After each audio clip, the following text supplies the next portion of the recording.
for having me. This is really awesome to be here. I've been kind of monitoring this Veg Fest since it started. I've wanted to come for a while. I couldn't make it up. This is my first time at this Veg Fest.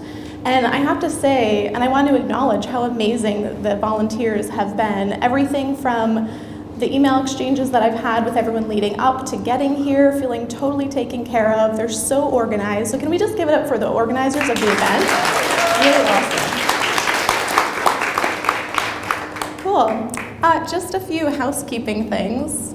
Yeah, Mikey kind of took my thunder away. I usually do the whole like WTF, it stands for We'll Travel For thing, so she got me on that one. But for any of you that are like live tweeters or Instagrammers or anything like that, you can find me at WTF Vegan Food on Periscope, Instagram, and Twitter, and it's We'll Travel For Vegan Food on Facebook if you're over there. I also realized as I was looking through the program for today that I got their hashtag wrong. I think it's just the initials of the Veg Fest and then 2015, and you can add my first name to the end of it if you want to tag this talk. Can everyone hear me okay? Cool. So I'm going to be kind of that annoying speaker that's going to ask those of you who are far away to kind of move forward a little bit. If you could just move up some seats. I know it's annoying, but I'm going to ask you to do that because there's a couple of things that we're going to do that might require you to be a little closer. Also, it's just kind of like a security thing. Like, it's really nerve-wracking being up here, and so if I can, feel like you're closer to me and that I'm not alone standing on this little platform thing, that's really cool. I'm going to ask you all to do something with me before we jump into how I became vegan and how I decided to quit my job and move into a van and eat my way through the country. I was hoping that you would do something with me. So can I ask you all to please stand up? Don't worry, it's not as scary as it might seem. Now I'm going to ask you a question, every one of you, just a blanket question. If you do not want to answer the question publicly in front of everyone, then please sit down. Okay, so again, I'm going to ask you a question. If you decide that you do not want to answer it publicly here, then sit down, okay? Remain standing if you're open to answering the question. Okay, so the question is, when is the last time that you felt courageous? When is the last time that you felt courageous? If you're willing to shout it out, then please stay standing. If you'd rather not, which is totally cool, no pressure. If you'd rather not share, then please sit down. It's okay, I won't judge you if you want to sit. Totally cool. Yes? The last time I felt courageous was when I lost 65 pounds. When you lost 65 pounds. Awesome. That's awesome. Congratulations. This morning. I rode a motorcycle for 4 hours to get From here. St. Paul to here. You rode a motorcycle for 4 hours to get here. Amazing. And you'd never been on one. Awesome. Yes. This morning, the muffler in my car blew up, but I wanted to be here. 2-hour drive. The muffler in your car blew up. You had a 2-hour drive to get here. This morning, how did you get here? I just kept driving. You just kept driving. Okay, cool. Well, thanks for being here. Yeah. How about you in the yellow shirt? I opened my own business in 1999 and started with nothing and made it successful. Open your own business from scratch, made it successful. Congratulations. Yes? Within the last few weeks, speaking up for social justice at work. Speaking up for social justice at work. Awesome. When I go into an audition and put my heart and soul out in front of people. Going into an audition, yeah. I have all I can do just to stand up here. I can't imagine having to do that. Yes? Once again, just like the other people driving here from St. Paul, getting on these roads is the greatest thing, I think. Just getting here, yeah. Awesome. Yes, how about you in the purple? Committed to taking care of a pet in the last month. Getting a new pet. Well, I think we can all relate to that one. That's a good one. Yeah. Last August, climbing up the home stretch on Longs Peak. Climbing up the home stretch on Longs Peak. Awesome. Leaving school and actually figuring out what I wanted to do and actually having a career path that I like. Creating your own career path. Awesome. I love it. Thanks, guys. How many of you actually stood up? Could you just raise your hands? How many did we have? 1, 2, 3, 4, 5, 6, 7, 8, 9, 10, 11-ish? Okay. I didn't bring, I'm gonna give you guys journals. I have like these inspirational journals. I only brought 6 with me. So at the end of the talk, please come and get one. And if you do not get one, give me your info so I can mail you one. But I have these fun little inspirational journal things that were donated for this event. So thank you. Can we just give a round of applause for the people that shared? The reason I wanted to start with that is because of this, okay? Courage is actually not a feeling at all. It's a decision that we make every day, okay? The things that we decide to do to motivate ourselves, to help other people, to help animals, to start businesses, to leave school, whatever it is a choice. Yes, it's great. We can talk about how feeling courageous feels internally, but the truth is, it's a choice every day. And I'd love for you guys to just kind of keep that in the back of your mind as we move through the presentation today. Okay, who can name this movie? 1988? No. It's Mac and Me, yes! You win a free copy of my book. Here you go. Okay, another seemingly random thing, but here's the reason that I have a picture of the little guy, this child from the movie Mac and Me, is because my vegan journey kind of, in a roundabout way, starts with fiction and sci-fi movies. One of my fondest memories is growing up with watching sci-fi movies on TV with my dad while we were eating pints of Ben & Jerry's. And I just really had this like fond connection to going home, eating Ben & Jerry's with my dad, catching up on sci-fi stuff. I'm personally really jazzed about the Terminator movie coming out on Wednesday. I don't know if you guys are. Oh, also, just to backtrack really quick, I want to thank you guys for clapping for each of the people that said their things individually before we did like the group one, because I've done that exercise maybe 2 or 3 other times now, and nobody claps or supports each other, so you guys are really awesome. So thank you for doing that. Anyhow, so my vegan journey kind of starts with fiction-y sci-fi movies. So kind of. I have an older brother. He's 5 years older than I am, and he decided to quit high school and follow the band Fish around the country. Does anyone know Fish? Yeah. So he thought it would be a good idea. He had a van. He went with some friends, and they sold bottles of waters and things like that at the venues, probably to do other things, I don't know. And when he returned home, he had tattoos and dreads, and he announced that he had become vegetarian. And my parents were not thrilled. They thought that he was going to die and not get enough protein and all the usual things. So in an effort to prove to him why being vegetarian was so bad, they did a bunch of research online, and they discovered it was actually the opposite. And so when I was 16, my parents sat me down, and they said that they wanted to become vegetarian together as a family. And I've always been really close with my parents, and so I just kind of went along with it. I didn't really know much about vegetarianism. And just so we're not all staring at this cute little thing, I'll do this for now. That's my family. And I'll share a little bit more about them in a minute. So yes, I'm 16 years old. My parents sat me down. They said, we want to become vegetarian together as a family. So I agreed. And then I went off to college, and I remained vegetarian, still not really knowing why, just doing it to do it. And while I was away, my parents started a local vegetarian group in upstate New York, where I'm from, the Albany-Troy area. They started an annual Veggie Fest, which still goes on today. It's in its 8th year, I think, coming up. And then eventually they became vegan, just through meeting other vegans and learning about how dairy impacts their body and the environment and the animals, of course. And I thought they were crazy. I remember coming home from school, college breaks, and really jazzed about grabbing that Ben & Jerry's, which, by the way, did you guys hear the news? They're working on some vegan flavors, non-dairy stuff, right? Should be coming out in April of next year. It's really exciting. So now when I tell the story, it won't be as dramatic anymore. So, yes, I would come home for break from college and go to the freezer to grab that Ben & Jerry's and be like, all right, Dad, it's time to watch like Alien Resurrection or something. And I remember one day opening it up, and there was like some soy thing, and I was just like, what is this? And that's when they broke the news and told me they had become vegan. Now, they weren't always so subtle about it either. I mean, there were some times when I would walk into the living room and my dad would strategically have our movie ready, which was like, you know, Earthlings playing. I would walk in and there'd be like a cow screaming or something, and I'd be like, Dad, never mind, you know, walk away. But then 2 years after they had become vegan, I went to a Veggie Fest in Syracuse, New York, where I was living at the time, and I listened to a registered dietitian by the name of George Eisman give a talk called Why Dairy Isn't Necessary. And finally, in that moment, I stopped judging everyone around me, and I heard what was being said, and I got the message. And that was on August 26, 2006.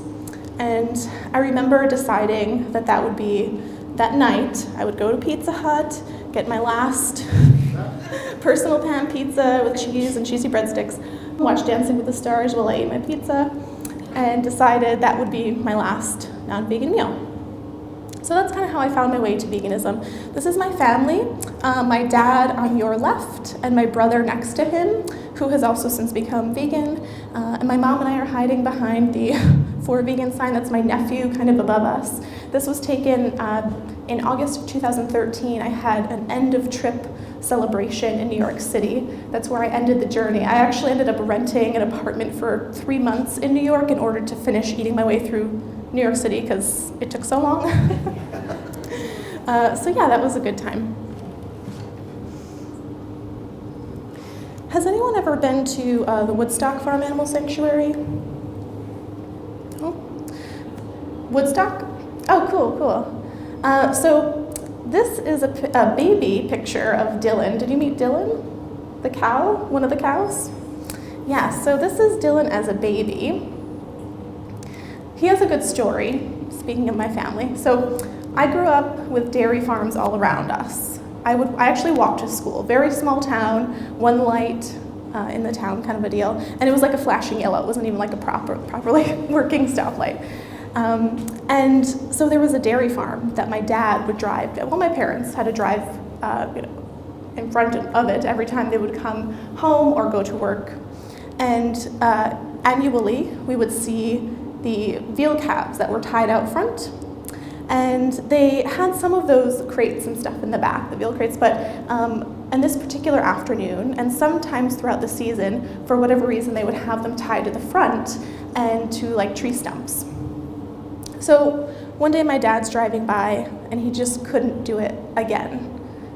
And he sees this baby calf out there and he decides to take it. And now, it wasn't totally under the radar. He did have a conversation with the farmer, and I went to school with one of the farmer's kids, so they knew us. But he just couldn't do it anymore. So he takes the calf to our house. And I actually grew up with horses, so we had some like fencing and pasture in the back of the house. So my dad brings the calf there, and then calls my mom and says, "Hey, I did this thing. Come home."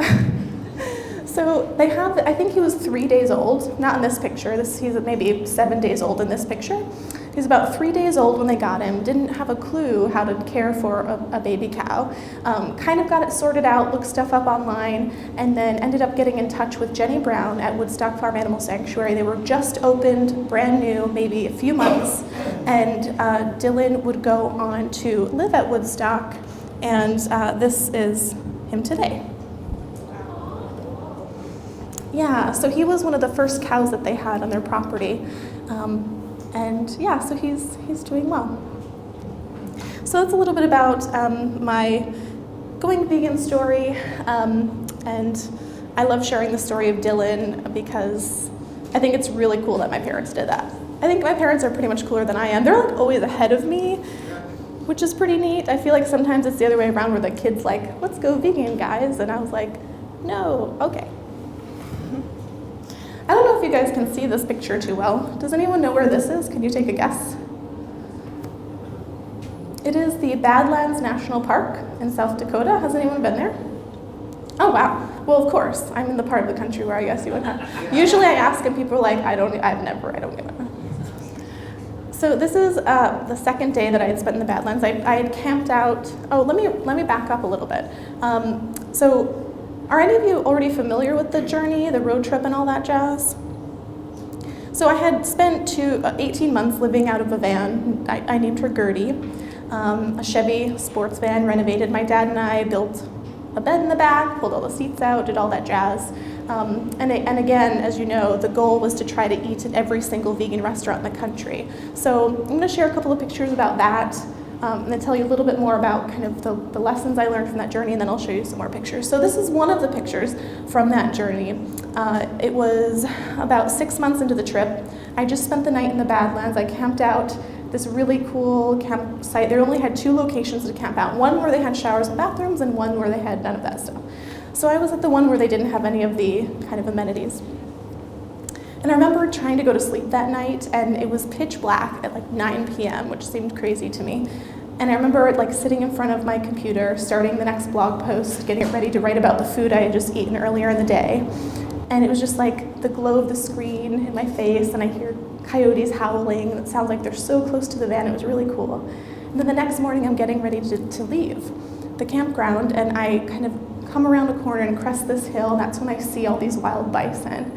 And it just totally took my breath away. And as I was preparing this presentation for you today, it made me think of this quote, that the future depends on what we do, the future depends on what we do in the present, right? And it made me think, as I was sitting there, and as I was putting together today's presentation, I was thinking, like, how true that is.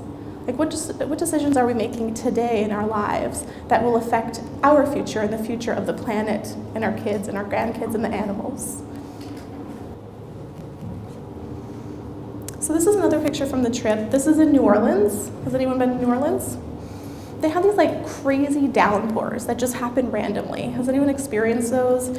It's so interesting. Yeah, it'll just be like beautiful sunny like this out, and suddenly it'll just be torrential downpour for like 2 minutes, and then it'll stop. So it was one of those days, and I was walking around, and it started raining like that, and I kind of scooched underneath an awning and kind of was waiting for the rain, and decided that it wasn't going to subside because I didn't have experience with New Orleans downpours. So I decided to make a beeline for the van, and as soon as I got into the van, of course it stopped raining, but I was drenched. And I remember looking out the front window of the van and seeing these flowers that were just kind of hanging onto the front window of the van, and it made me think how we were just like all exactly where we need to be, and how beautiful the flowers were. Like, they were there in that moment to kind of lift my spirits, if you will. And we're all kind of exactly where we need to be, don't you think? Even when things are tough, it's for a reason, right?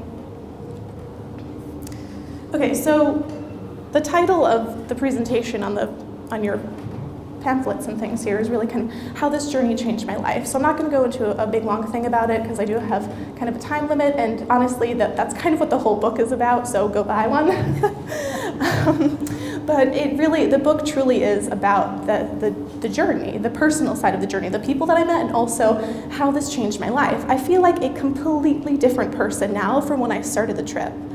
I had a steady 9-to-5 job that I thought was going to be my it job. I was working at a nonprofit in the animal welfare sector. It seemed like a perfect fit. I was putting my degree to use. I had just gotten a master's degree. It made sense. Now it was time for the job. I had a live-in boyfriend. I thought that was going to go somewhere else, but kind of knew that like it wasn't a right fit at the end of the day. So I had all these things going, like the traditional lifestyle thing going, right? But something still felt unsettled.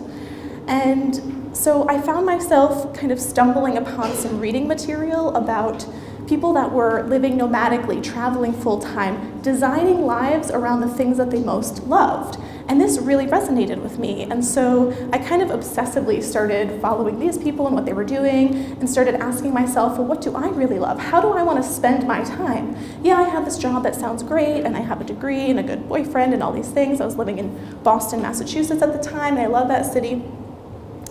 But something just didn't feel right. And so after I started reading about this stuff and asking myself this question, how would I want to spend my time? I remember coming back from a lunch break one day after doing some brainstorming on like crazy business ideas and things. And I sat down on my computer and had like 200 new emails to answer that day, so that felt awesome.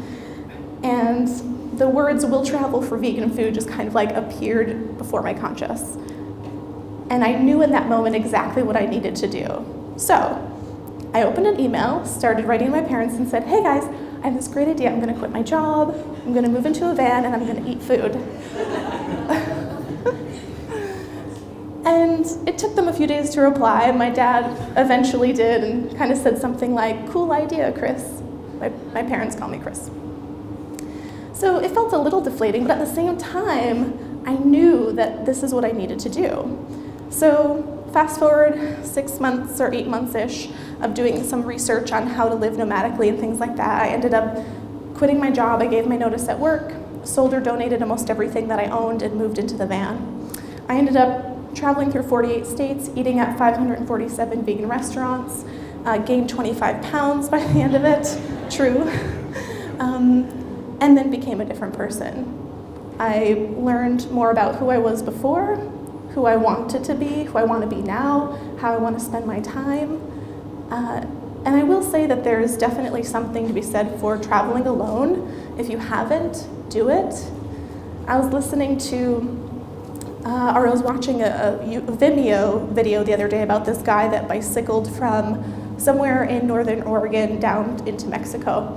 And he was sharing his journey. It was just a few days ago. And I remember I had to email him right away to tell him how much I connected with his story, because he kind of talked about how when we're young, we have this kind of curiosity and it makes everything exciting and everything a little scary, right? And we kind of lose that when we go into the 9-to-5 mundane, like get into our routine, right? We lose the enthusiasm and the excitement behind why it is what we're doing with our lives.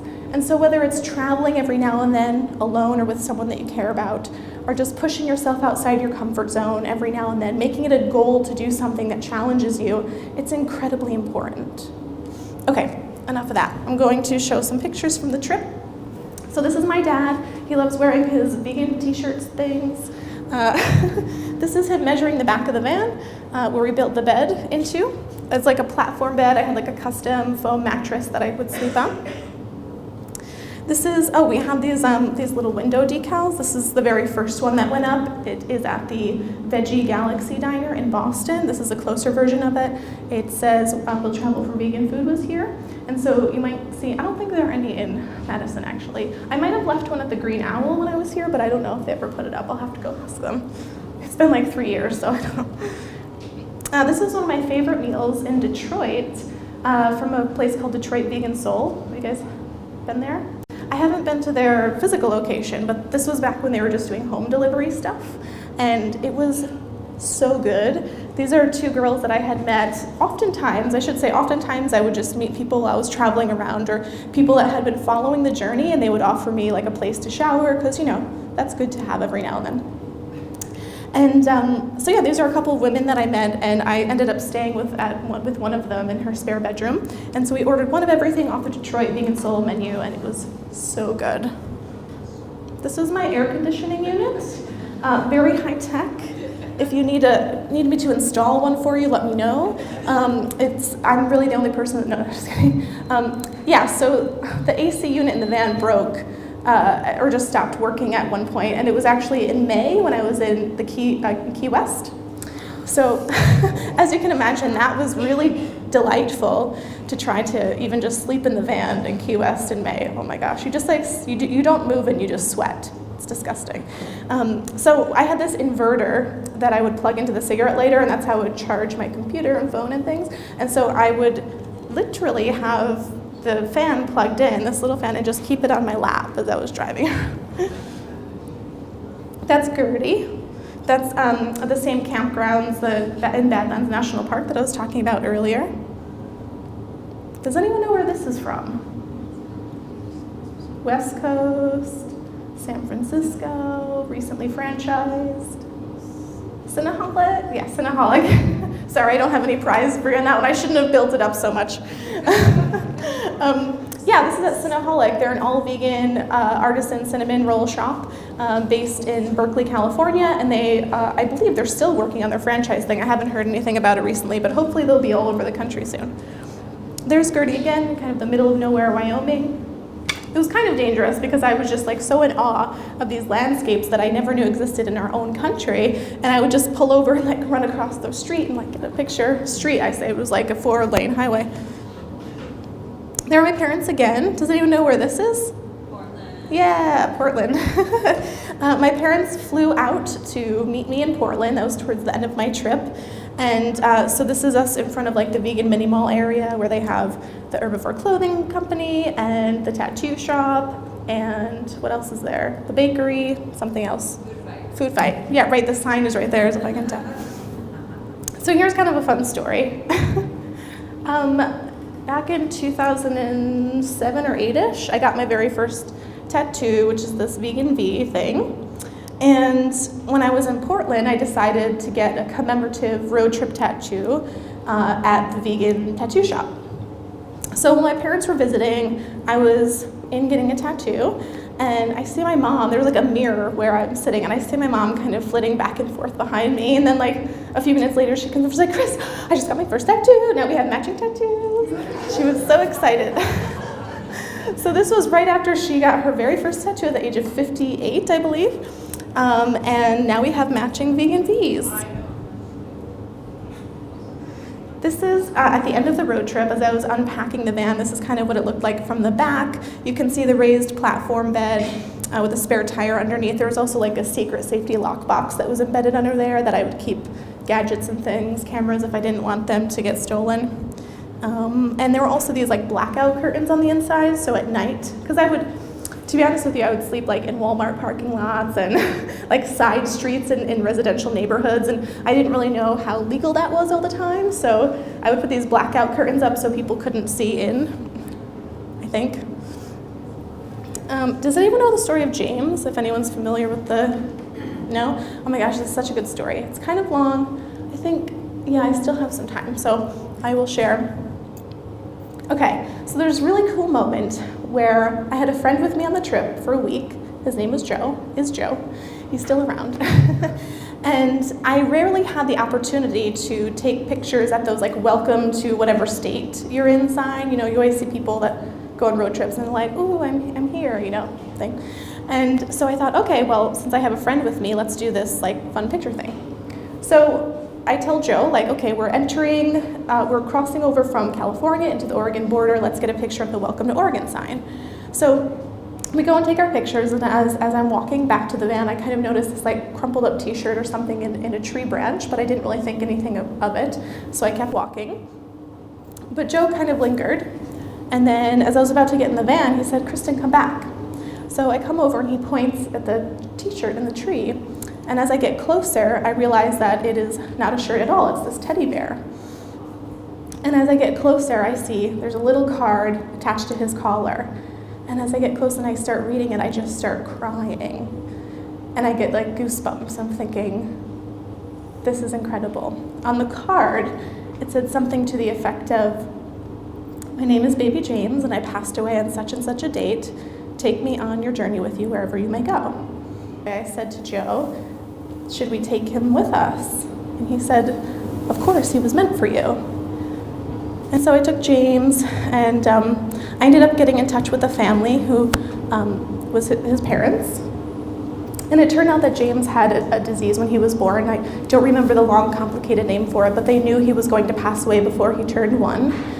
And so when he passed away, they took all of his stuffed animals and attached these little note cards, and they went on a road trip, and they left his stuffed animals in different parts of the Pacific Northwest.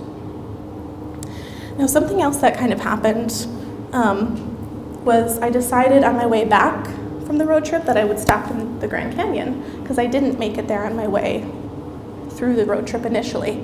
So on my way back east, I stopped at the Grand Canyon. I took James with me, and he had come with me then from that point on. I was taking pictures of him at different restaurants and at other road signs and things. So when I got to the Grand Canyon, which is what this is a picture of, I had posted a picture of James on the dashboard of the van and the Welcome to the Grand Canyon area sign, and I posted it to Facebook, went and did a hike along the Bright Angel Trail with a friend of mine, went to bed that night. The next morning, I get up, and I see that the picture had been shared. And if you click on the little share thing, you can kind of see like who shares it, and sometimes you can see what their notes are with it. So I see that his grandmother had shared the picture, and she went into a little story about, you know, how the family dealt with James passing. And then she said initially her daughter and her daughter's husband were planning to go to the Grand Canyon with these stuffed animals, but they changed their mind and went north. And then she said, I guess James really wanted to visit the Grand Canyon after all. It's really cute. So I want to share that along with this quote, which is, I'd rather live a life full of oh wells than a life full of what ifs. James did not have a choice. His life was gone before he even knew that he had options, that he could make decisions in his life about how he wanted to spend his time and who he wanted to spend it with. If there's anything you want to do not wait, because you have the opportunity now. So this is, I'm just going to do this here. This is the last quote in the book, and I don't even know where I pulled this from. I was like, writing the book is really hard. Let me tell you, I don't know if I ever want to write one again, although now that this is being recorded, I shouldn't say that. Maybe if there's a publisher watching, I would write one again. But as I was closing out the last page of the book, this had come to me, and so yeah, that's kind of my journey. And so now I thought we have like 10 minutes for questions. If anyone has any questions about the road trip or anything related, yeah. Thanks.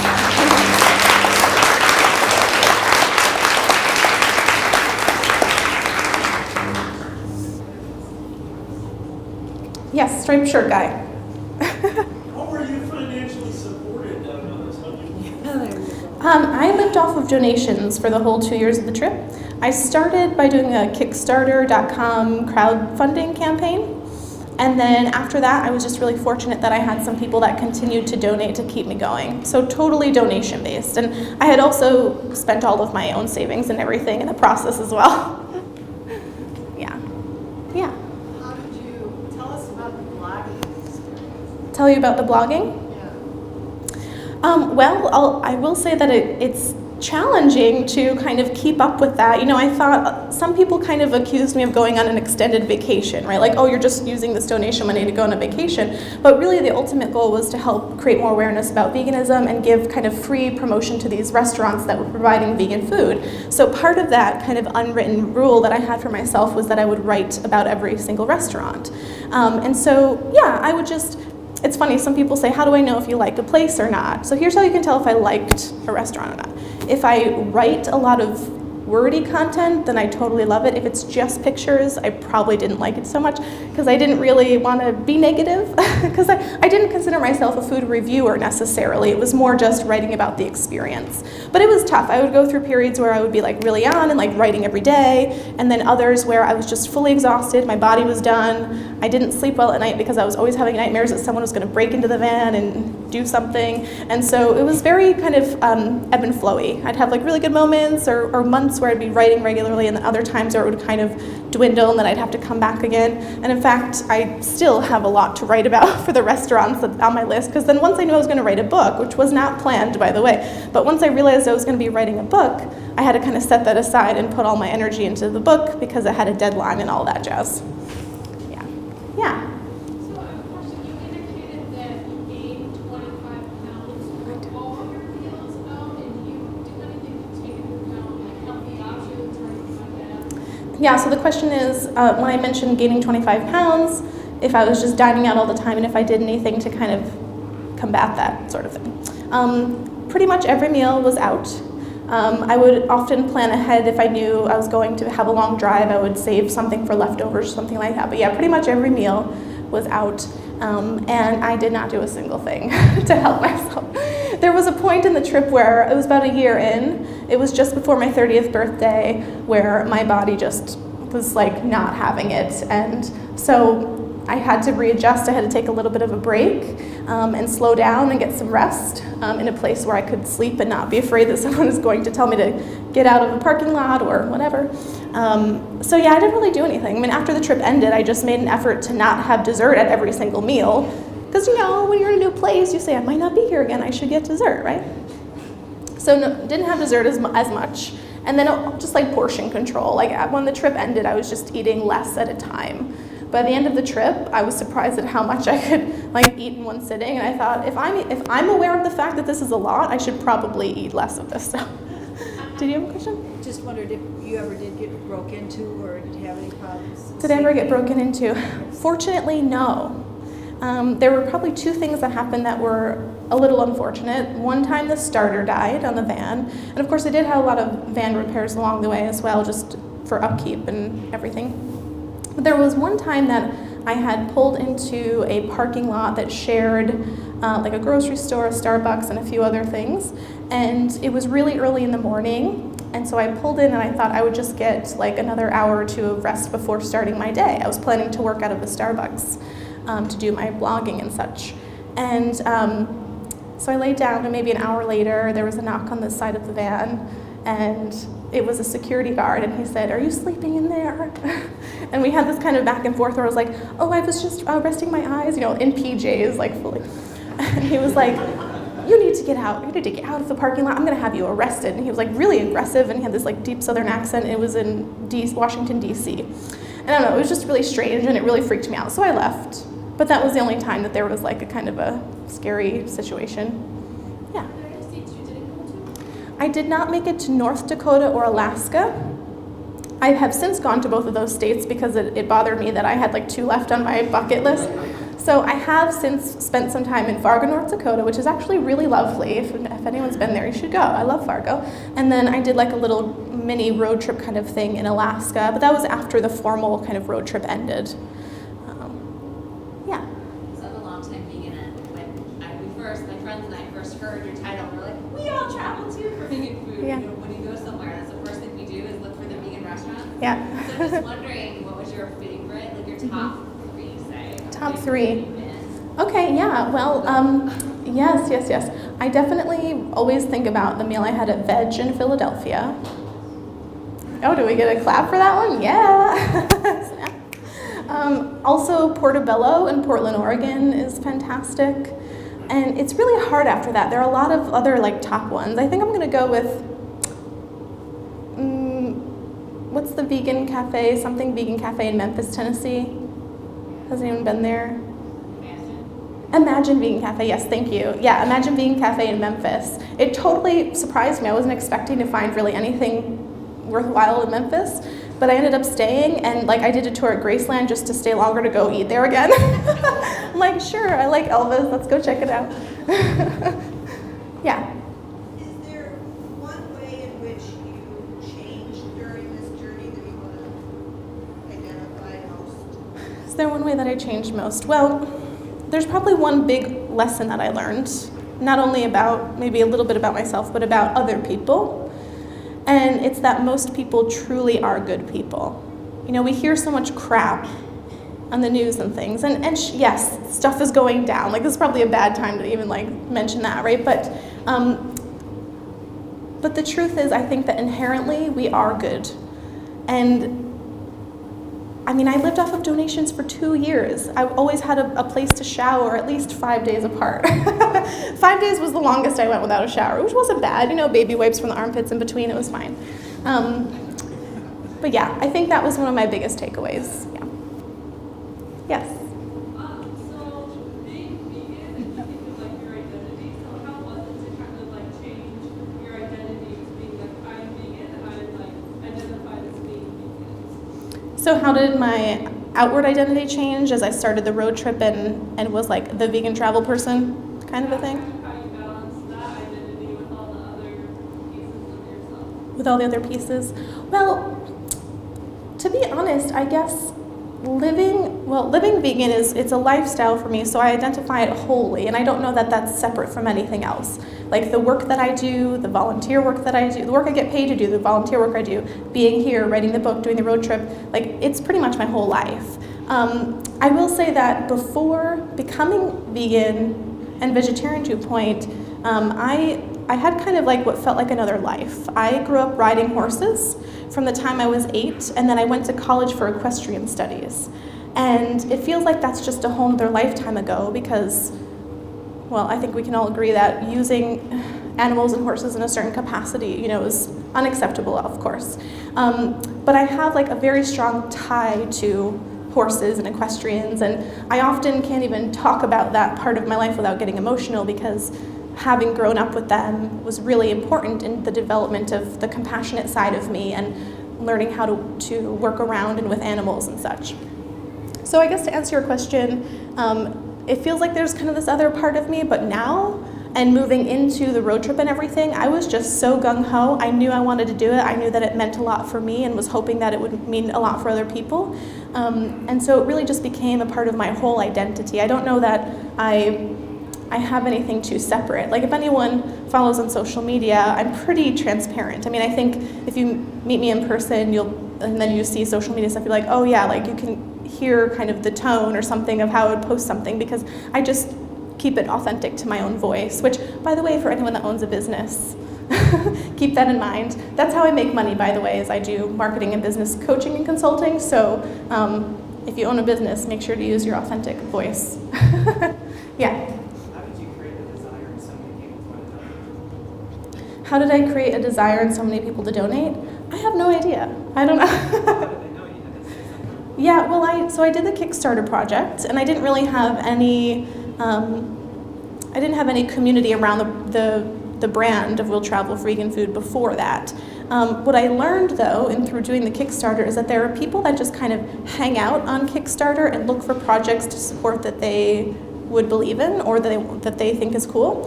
So I ended up kind of growing my community initially out of Kickstarter, and just people that were already vegan or wanted to see something like this happen in some capacity. And so it kind of just grew from there, I guess, as the Kickstarter was the base. And I wasn't shy about telling friends and family, like, donate, donate, donate, donate. And it would turn out usually that friends of friends of friends would hear through just me, like, constantly shouting about it, since I had like 30 days to meet my goal, or else I wouldn't get any of the money, because that's how it works. So yeah, I guess it was just me pestering people, and then I let off the gas when it reached its goal, and then it just kind of started building organically after that. Yeah. Was there a question back here? Did I miss someone? Kept raising their hand? No? Yeah. Was there any particular strategy for finding these restaurants, or was it Google? Yeah, did I have a strategy for finding the restaurants? I did. It was a 5-part thing. Yes, it would start. So I had a spreadsheet that I got from Happy Cow, and Sarah, I'm just smiling because you looked like you're really mad at me, so I thought I would smile at you so that you knew that I was happy. And no, I get that too. Like, I totally suffer from resting bitch face, so like, yeah, I do. People will stop me on the street and say, "Are you okay?" I'm like, "Yeah, no, it's just my face. It's fine." So 5-part series. I had an Excel spreadsheet from Happy Cow that they graciously sent me. So I would start with that, and I would go state by state. I would sit down for the first state and I'd say, okay, what's on Happy Cow? And then I'd have to cross-reference with Google and Yelp to see if it was even still open, where their location was. And then I would post it to social media and ask, like, okay, here's a list of places. And then I would sit down and then figure out the best route depending on where I was headed. So it would take me, depending on the location, it would take a good full day to figure out where I was going, what their hours were, where they were located, and then the direction in which to approach them all. Any other questions? No? Well, thank you so much, guys. I will be signing books out at the book table. Thank you.